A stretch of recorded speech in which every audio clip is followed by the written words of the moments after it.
Hello, everyone. Another day, glorious day. Actually, I feel happy today.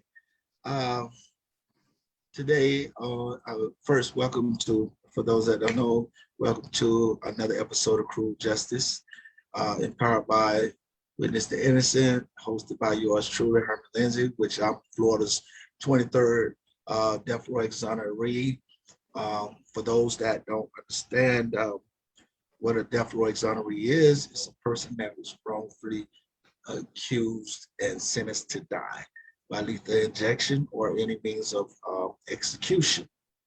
Today, I went inside our group and we pulled in Mr. Perry Cobb. And today, Perry Cobb's going to tell you stories, and we're going to talk about reality in real life, third, whatever we decide to talk about, giving you the insights on about the death penalty and other issues that's coming around.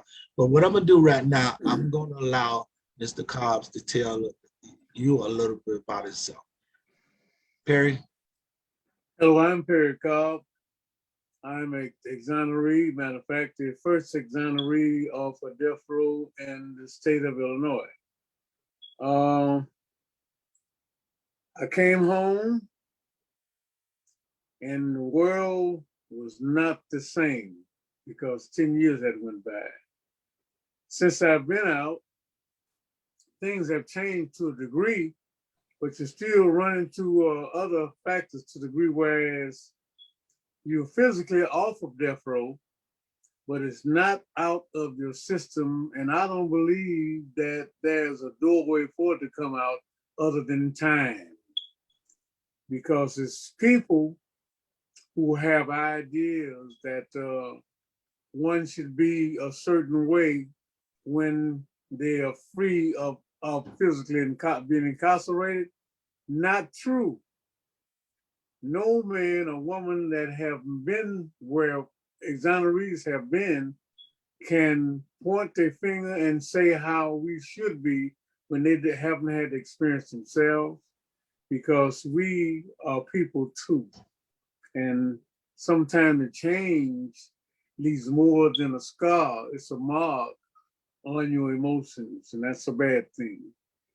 Other than that, it's good to be out and free to a degree, whereas we don't run into those finger pointing and misconception by way of words. It's a blessing in a lot of ways, because you learn from everything, the good, the bad, and the negative. You learn from that. And I'm speaking from experience because I'm a writer, and that's what I do. I hear a lot of things that's being said and done, but if you check out the news daily, you can always see somewhere in these United States, it's something going on negative all the time. The bad part is that they need to stop this killing. People saying that this is the death penalty when they said that it's against the law to kill. You don't need nobody playing God and killing people and saying that it's legal, because to take a life could not be legal with no one, period. You're still taking a human being life, and that's wrong. So that's what I've been fighting against all of my life. Even now, it's greater because I've had the experience of every death row in the state of Illinois. I was on every last one of them, every one of them. Nothing had changed in that. They still sending people to death row, and it's bad. And you got individuals who fight to help us. It's got those that fight to keep it. So you got, we are the positive and the others are the negative. I guess that's the way it's supposed to be, but that's the way it is. I was talking to you earlier. You have certain interests and a lot of talent. You was a writer, songwriter, entertainer. Yes. Tell the people a little bit about that. And how is it for you now? Well, I excel a little bit in writing because at first I was just a writer of songs. Um, I was blessed and fortunate enough to meet Jessica Blanche and her husband and other four other writers. I think it was 7 of them there. And this was an event that Whitney Anderson had. And we went through a lot of tests and what have you. But I was told that after you write something, you had to read it. I was told the first compliment that I got, it sailed me. I was told that I could read a telephone. I could listen to a telephone book that Perry Cobb has written. And see, I had never had a compliment like that. So I kind of said, man, I never had anyone to say anything like that. So this is my first time being out writing something other than a song publicly like that, right? So that kind of inspired me to write, and then the doorway started opening up.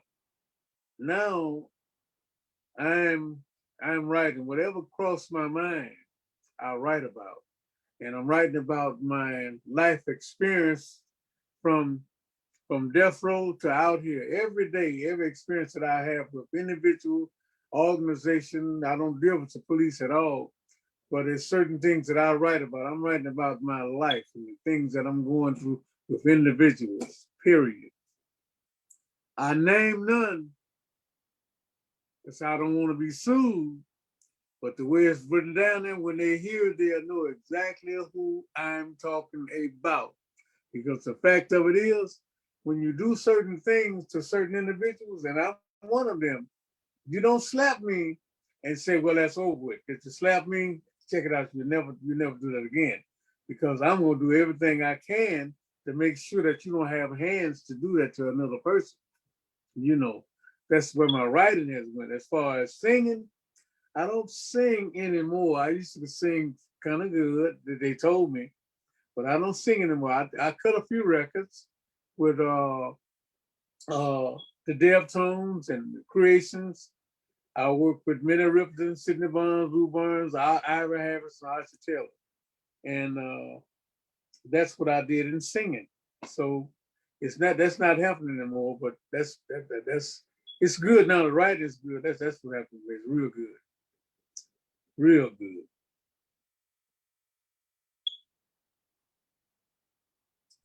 Can't hear You've you, been Herman. okay. You've been a member of WTI for a while, and WTI goal is to eliminate the death penalty around the world.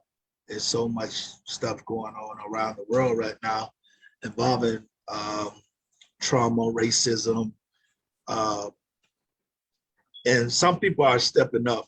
Like, for instance, we got the George Floyd case where prosecutors actually decided to move forward and file charges against that person.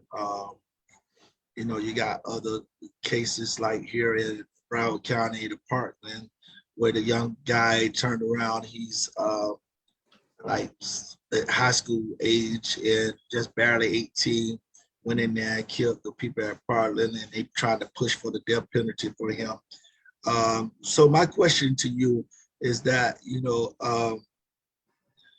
when they try to say the death penalty is for the worst, for the worst of the worst, for the worst of the worst, what is your view of them saying the death penalty is for the worst of the worst? I mean, we have been there on death row, and we see some cases where people shouldn't even got the death penalty. It may be a crime of passion or something like that, or some people, and they so humanized that they don't realize that these people are not animals.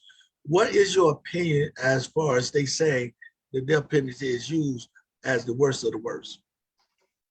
I never really understood what they mean by the worst of the worst. A wrong is a wrong, and that's it. if you steal something, that's wrong. If you kill somebody, that's wrong. So how can you measure the worst of the worst? I think that this is a part of man's error in life to the degree where he decided to judge what's right and what's wrong. I look at this way. It's a lot of exonerees that we was there, but we was found to be innocent.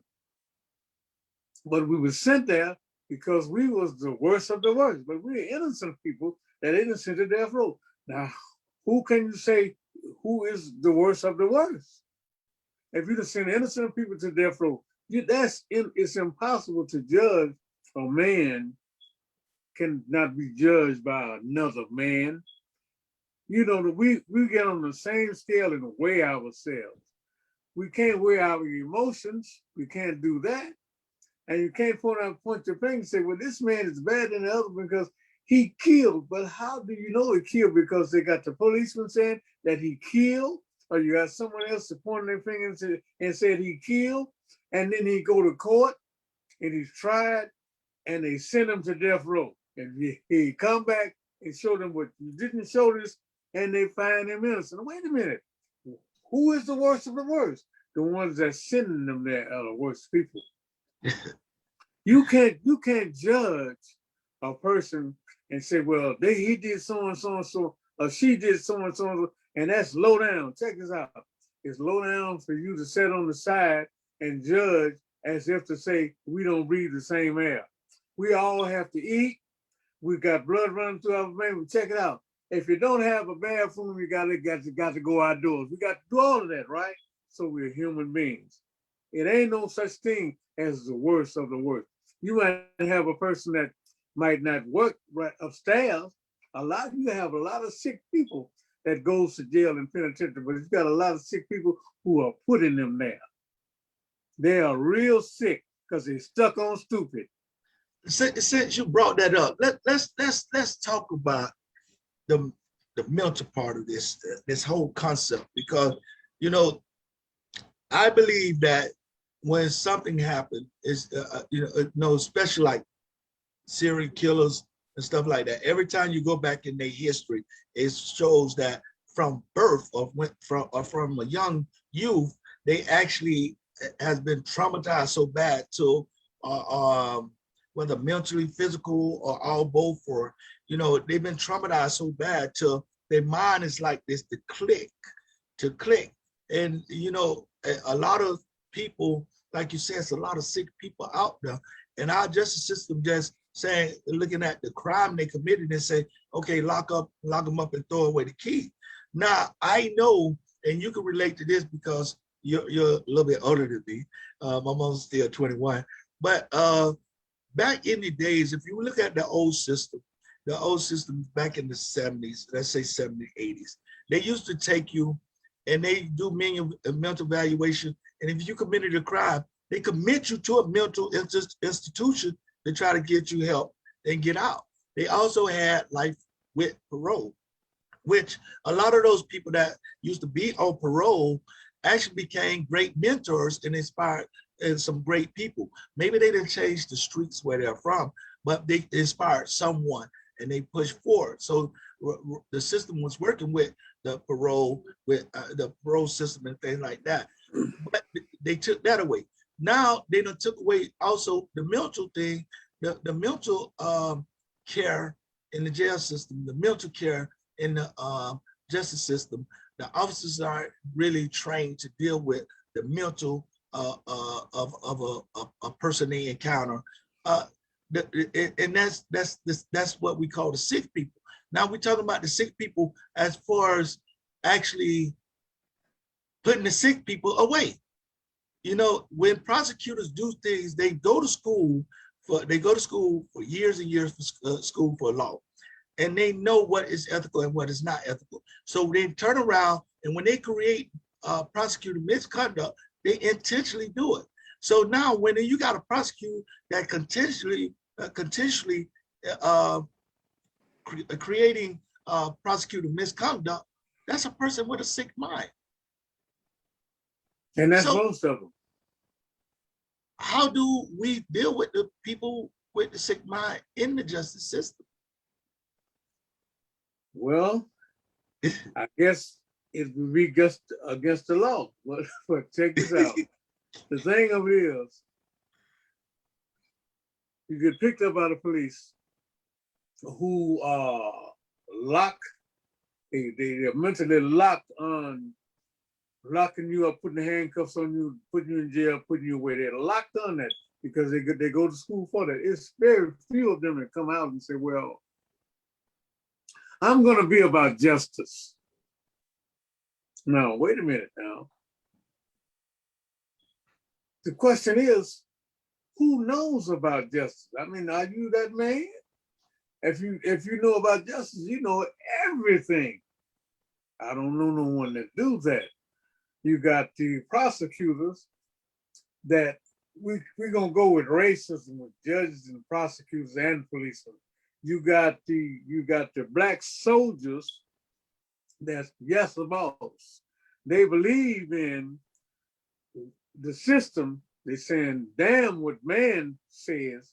This is how it is. This is what we got on our chart.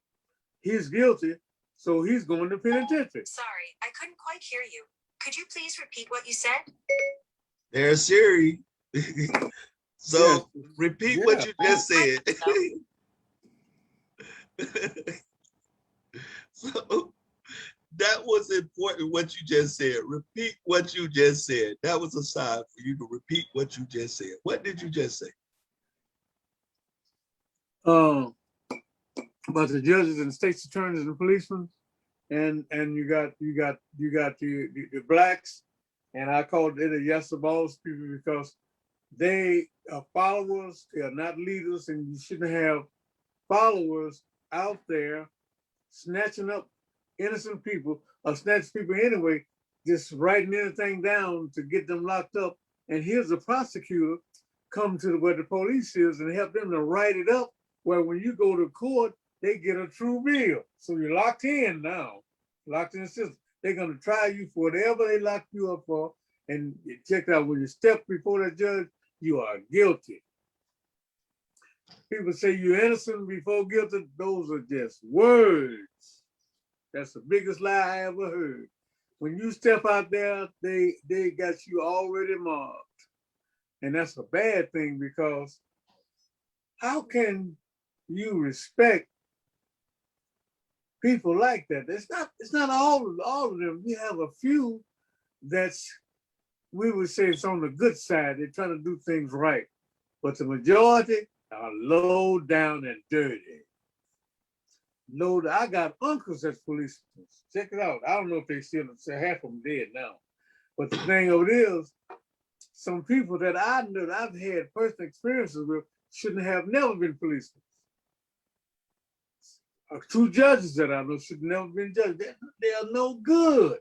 So now, in that market, if you can take the police and separate them, where you can take all the good ones, they're gonna be justice, that'll be fine. The judge is the same thing. The prosecutor, they don't do it like that. What you score on that test, you'd be the baddest person in the world. But if you get the highest mark on that test, you're the top prosecutor or the top policeman, or you're the judge. It shouldn't be that way. No man should have the right to put another man in jail. And here's another one. That's all he does is make sure that these are the steps that's taken to get him locked up in there forever.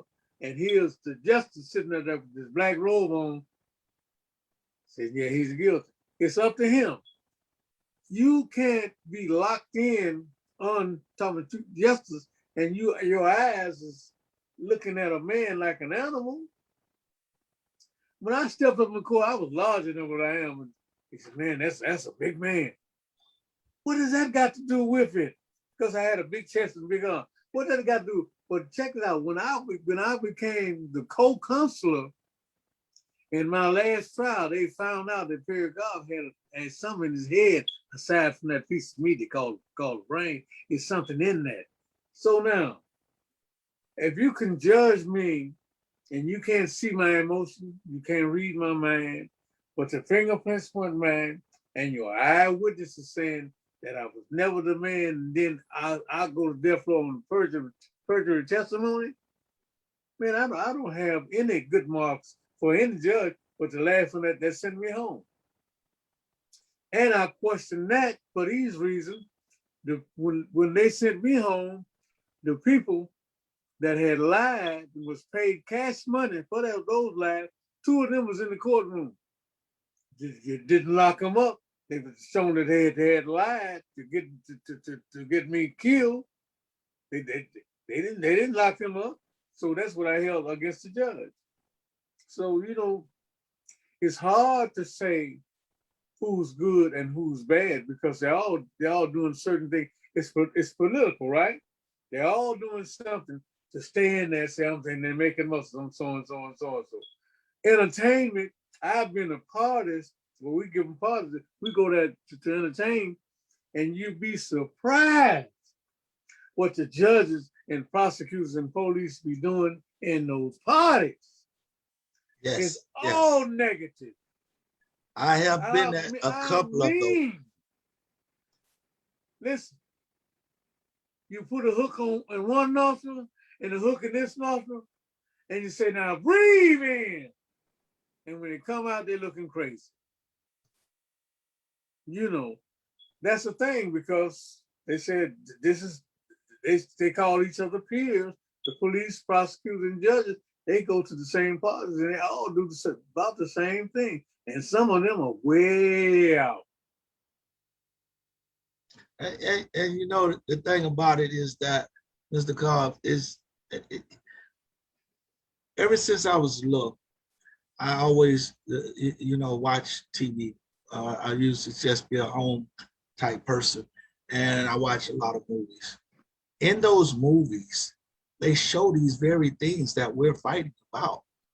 You know, they show where the police throw kids up against the car and had no right to do so.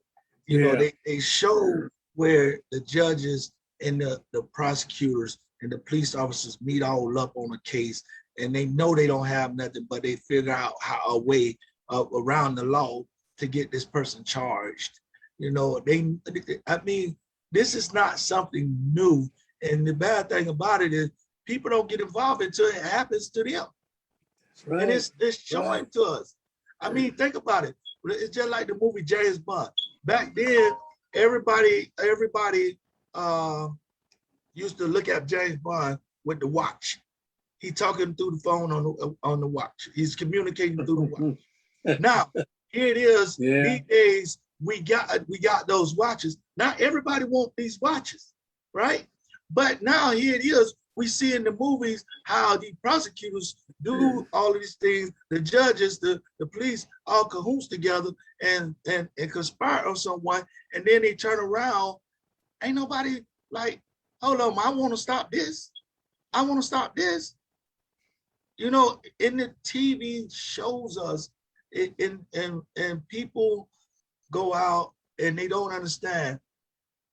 Some people may love to be in the front of the TV show speaking about things, but they don't know the trauma behind when you become a victim of the system. It's major trauma, because then you look at every little thing. Like, for instance, for me, it's like so difficult to find a house to rent or you know, this and that, your record falling behind you. But here it is. I haven't had a conviction in over 20 years. Over 20 some years now. You can't count no big. But yet my record is still preventing me from other things. I don't even have my rights back. I'm fighting for my rights back.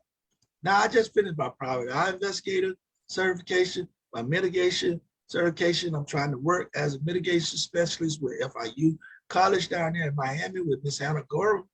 But guess what? I'm prevented. And I quit 20 years ago. So I think that is a sick system where here it is. If someone commit a crime, you trying to prosecute them right then. Now, when somebody done paid their dues and time, why not correct things and let that person get on the right path right there? Why don't society want to jump on what's to do right, like they want to jump on a watch and allow this stuff to keep going? Well, you know, the truth of the matter is, being black is a good thing as far as I'm concerned. I love me. The system does not. As far as rights go, we can write it out on paper. Rights. But when you start to dealing with the system, your rights is under the pad. My rights is under the pad. They say we have them, those are words, but they have no meaning. The truth of the matter is, when we step off into that courtroom, all eyes are on us as guilty. The things that they show on TV and in the newspaper is transparent. They're making money off of that, right? So they make the movies out of it. They still make money. It's all about this United States is all about that almighty dollar. And they making money off of it. This is what they do. Now, since we are still worth the dollar, we're not the regular slaves that they had in the 1600, 1500. Now, it's modernized now. You got modernized slavery, modernized genocide. That's going on right this very day. So everything that they showing on TV and putting in the newspaper, it happened yesterday, but it happened in another way. Today, they're putting it right in front of our faces. And we have those people supposed to be for us. It's not man or woman enough to stand up and say that's wrong. They're accepting it. Too many of us are accepting it. I don't accept anything. They say Perry Cobb is crazy. No, I won't tell the truth. This is what time is. You're not gonna put this on me. I'm not taking it. I'm not gonna take it. They need some people that got a voice, that's in position, where they can stand up and say, oh, this is not going on. That is wrong. To stand up and be a man or a woman about that period, opposed to standing back with your hands behind your back, saying that's wrong, that's wrong. Wait, it's not time to whisper. It's time to shout out, make noise. You got the newspaper, you got the TV, the radio, you got organization. You can get out and do something about that. And that's a problem because they don't do it. That is our problem. Yeah. Well, we're coming to a time where the show gonna come to an end right now. We only have 30 minutes to do what we do. Sometimes it takes a little longer and things like that. But before we go, is there anything that you would like to say to anyone, whether it's in the justice system or behind the walls? I don't know many people behind the walls today. I knew quite a few yesterday. Most of them are dead and most of them got out. But I would like to say that we exonerees need to not get our heads together, need to get our hearts together and stop looking at one another and saying, well, he should be my twin, or he should be this way, and he should be that way, and accept the fact of it that we are individuals and that this have affected each and every one of us differently, and accept that. I've had individuals to say, well, I don't like the way Perry speak. Whoop-de-doo. Some people don't like the way I sing, but I sing. Some people don't like the way I dance, but I dance. So you are entitled to your opinion, but you're not entitled to change me. I'm not going to try to change you. Accept me the way I am. And if there's some improvement can be done, I'm willing to do that. You do the same thing. That's all I have to say. with that being said, I want to thank you for joining me this week. I still got a lot of things to do before the night is over with. Unfortunately, Let me say one more. Let me say Okay. one more thing. Check this out. This is from me to you. Now, to me, you covered up. I'm proud of you, Herman. I really am. Because what you're doing is something that should have been done a long time ago. And you're the first and only one who are doing what you're doing. My man, you hear me? That's the way I look at it. Now, I'm just telling the truth. That's the way I feel. Well, you know, You're doing a good job, too. you know, the good thing about it is that, you know, I thank God I got a powerful and support team behind me. Yeah. And one of my greatest support is Witness Innocent staff members and other exonerees and, you know, other people in other organizations, top people, you know, they push me and encourage me. And and I got to thank the Almighty because, you know, most people pray for money and things like that. I pray that God give me guidance and wisdom, you know, and that's what I needed. That's what I pray for. That's what He give me, and that's what I try to use. So with that said, I thank you, and I believe me until the day I die, I'm going to be the way I am and push and fight and try to build more and more of myself. And I thank all the people in my support team. With that being said, as usual, you know, I like to thank my staff at Witness Innocence, my executive director, my Kurt Bloodworth, my chairman of the board, Kwame, and you know, this is a great time period in life for me where, you know, I'm struggling, but my strength is becoming stronger. And I tell people all the time that things that happen bad doesn't necessarily mean bad. I look for, when things happen bad, I look for the good behind it. And I look for the good to actually empower me to be stronger. And with that being said, you know, I hope to see more people get involved with our organization, Witness Innocence, even if it's just to sign up for the newsletter and keep up to date with information.